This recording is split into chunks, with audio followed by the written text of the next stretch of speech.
All right, today we're going to talk about meiosis, and meiosis is a type of cell division that is a reduction division. It's going to actually reduce the number of chromosomes that are in the daughter cells, so it's different than mitosis, which we've already learned about. And one of the things that's different is it's used for different cells. So in mitosis, we talked about mitosis is used for repairing injuries, it's used for growing, it's used for replacing dead or damaged cells. And so in those cases, you want to have an exact copy of the parent, which is what mitosis does. Meiosis, however, is actually used to make the sex cells, which we call gametes. Those are the sperm and the egg cells. So all of your other body cells, which are called somatic cells, are made through mitosis, that type of cell division that gives you an exact copy of the parent. Your egg and your sperm cells are made through meiosis, and they actually give you half the number of chromosomes as the parent cell. So we're going to talk about how and why that happens today. So, why is meiosis important? Well, it's super important because for organisms that reproduce sexually, you need to have half the number of chromosomes in those sex cells, in the gametes, the egg and the sperm cells.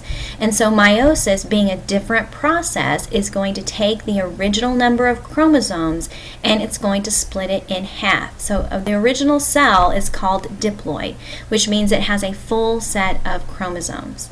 And you can see here, this cell in the picture is diploid for whatever organism this is. This organism happens to have 2 chromosomes in its cell, but everything's different. Humans have 46 chromosomes in their cells.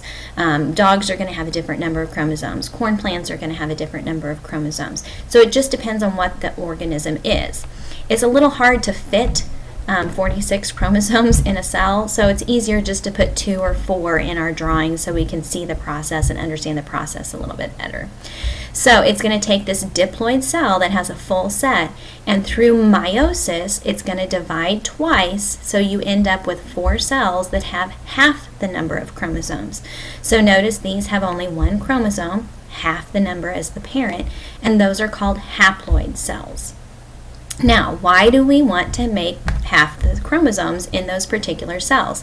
Well, it's because in organisms that reproduce sexually, you have the egg and the sperm joining at fertilization, each one of those providing half the number of chromosomes, half of your DNA from the mom, half of your DNA from the dad, and then that way, by having half from each parent, you end up having a full set.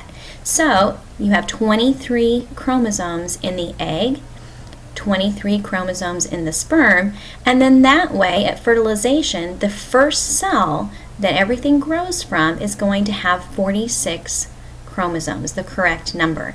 If this egg had 46 and the sperm had 46, that means the resulting cell would have 92 chromosomes, and that would not work. So you need a process that's going to cut those chromosomes in half and separate them so that these 2 cells, these are the only kind that form from meiosis, have only 23 chromosomes.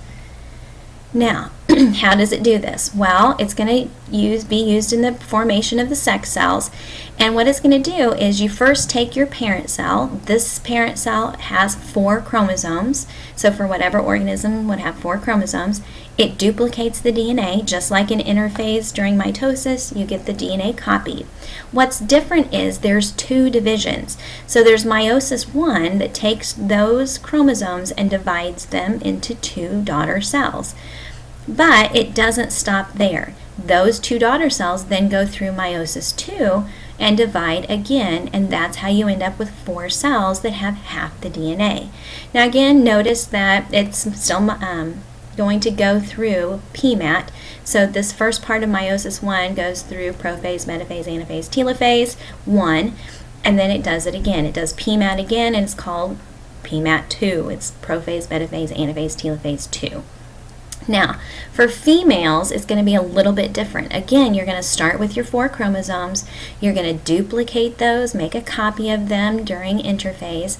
You're going to go through meiosis 1, again, PMAT 1, and then what's different though is that the material doesn't get divided equally, and so you get one cell here that gets a little bit more of the material and is a little bit bigger.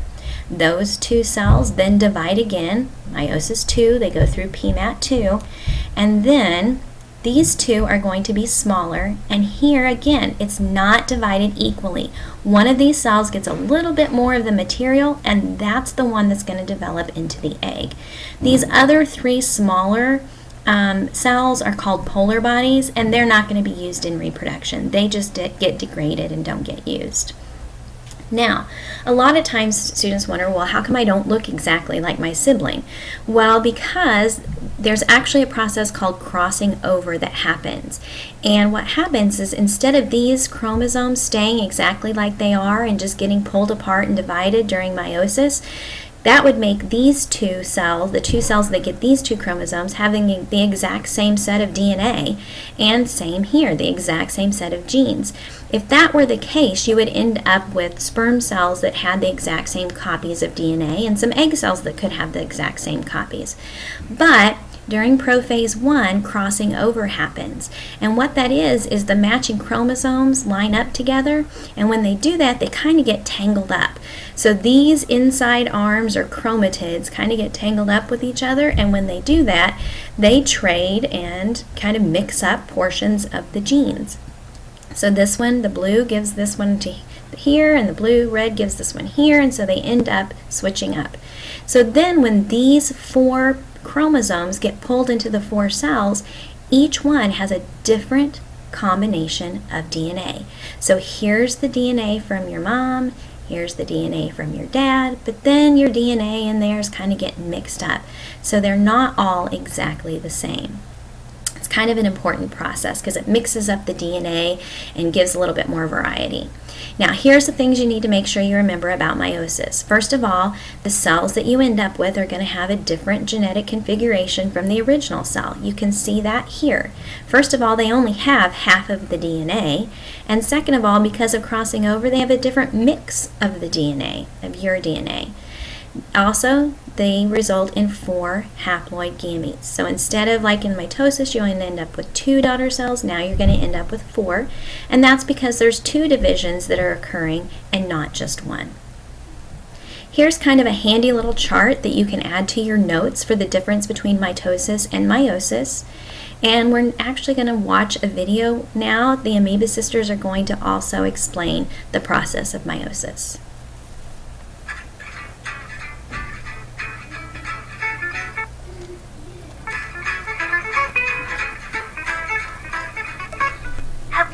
Wondered how 2 siblings who could have the same mom and dad can still look so different? Well, today we're going to talk about the process that makes that possible, a process called meiosis, not to be confused with mitosis, which unfortunately sounds very similar. You may also have heard people pronounce meiosis as meiosis. We've been guilty of that, but technically if you look up the pronunciation, meiosis is the correct one, so we'll stick with that. Meiosis is a process that contributes to the variety, so we're going to jump right into it. You might remember that humans have 46 chromosomes. That's how many all of the body cells in your body have. But there's some cells in your body that don't have 46 chromosomes. Human sperm cells and human egg cells actually only have 23 chromosomes. Why? Well, think about it. If a human sperm cell has 23 chromosomes, and a human egg cell has 23 chromosomes, when they come together, that makes 46. That will now allow a new developing fertilized egg to develop into a human. Meiosis is all about sperm and egg cells, or if you want to get really fancy, gametes. Gametes is definitely the fancier word. Meiosis is what we call a reduction division, because you have a starting cell that has 46 chromosomes in humans, and your ending cells only have 23 chromosomes. So it's reduced, it's a reduction division. And in its production of sperm and egg cells, the cells are going to be all different from each other. In males, remember males make sperm, all the sperm cells are going to be different when they're produced. They're not identical cloned sperm cells. This whole process is really different from mitosis. Mitosis was really great when it was going to repair damage or worn out cells. Mitosis was really great for growth because mitosis makes body cells.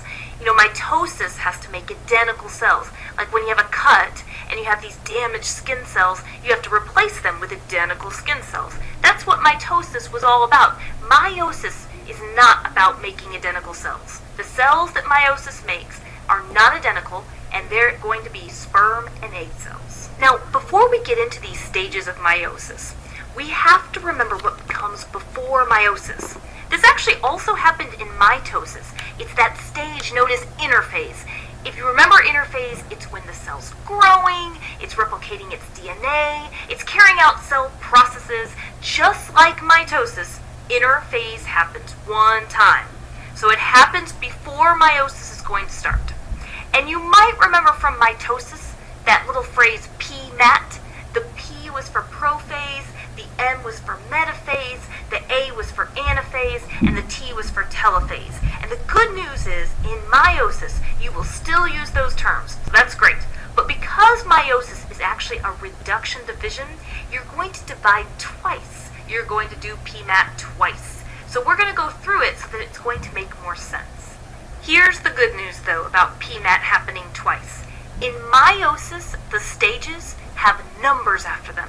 So there is no prophase in meiosis. There's a prophase 1 and there's a prophase 2. And there's no metaphase in meiosis. There's a metaphase 1 and a metaphase 2. So there's a number, and that really helps it stay straight. So let's start with the very first step, prophase 1. One thing I like to remember about prophase is the word pro. If you're talking about the Greek root, it actually means before. So it kind of helps you remember that it comes before all the other stages. This is where the chromosomes are going to condense and thicken. They're actually going to line up with their homologous pairs. The word homologous means that the chromosomes, they're approximately the same size and they contain the same types of genes in the same locations. So they're going to match up.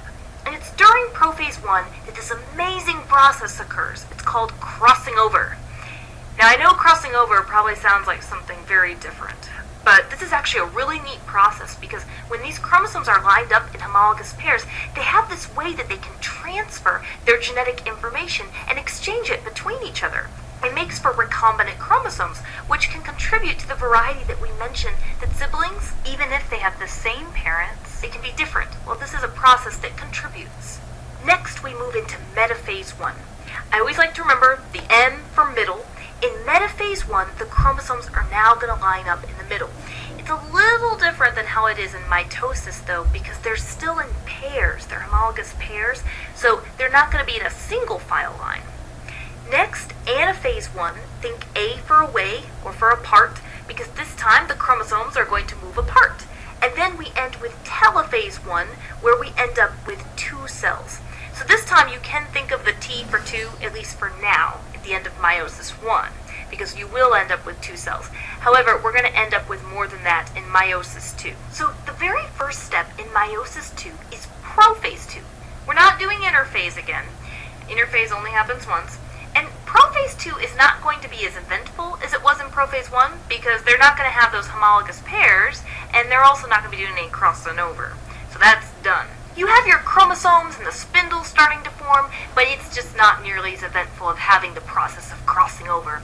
In metaphase 2, again, remember M for middle, the chromosomes are going to line up in the middle. This time, though, they are in a single file line, so it is very similar to mitosis. They are not in pairs like they were before. Anaphase 2, again, remember A for away. This time, though, it's actually the chromatids that are going to be pulled apart. Chromatids are getting pulled apart to opposite sides of the cell. And in telophase 2, remember we had 2 cells that we're going to divide.